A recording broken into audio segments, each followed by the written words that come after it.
Class চলাকালীন বিকট শব্দে কেঁপে উঠল গোটা স্কুল। আতঙ্কে ছড়িয়ে পড়ল স্কুল চত্বরে। খোঁজ নিতেই বেরিয়ে পড়ল আসল রহস্য। দ্বাদশ শ্রেণীর কয়েকজন ছাত্র মিলে ফাঁকা ক্লাসরুমেই ফাটিয়ে ফেলেছে নিষিদ্ধ শব্দবাজি।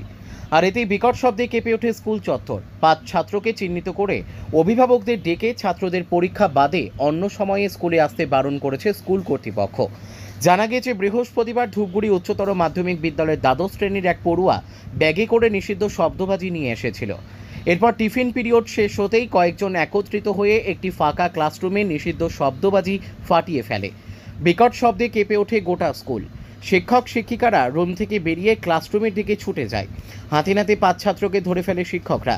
এরপর তাদের প্রধান শিক্ষকের ঘরে নিয়ে এসে জিজ্ঞাসাবাদ করা হয়। ঘটনার কথা জানানো হয় ছাত্রদের অভিভাবকদের। এরপর বৈঠকে বসে স্কুল কর্তৃপক্ষ। বৈঠক থেকে সিদ্ধান্ত নেওয়া হয়েছে উচ্চ মাধ্যমিকের টেস্ট পরীক্ষা এবং ফাইনাল পরীক্ষা বাদে অন্য বাদবাকি দিনে স্কুলে উপস্থিত থাকতে পারবে না 5 ছাত্র। তাদের 5 জনকেই সাসপেন্ড করা হয়েছে। ভবিষ্যতে যাতে স্কুলের অন্য ছাত্রছাত্রীরা এমন কাজ করতে না পারে সেজন্যই এমন সিদ্ধান্ত নেওয়া হয়েছে। সিদ্ধান্তের বিষয়ে অভিভাবকদের জানিয়ে দেওয়া হয়েছে।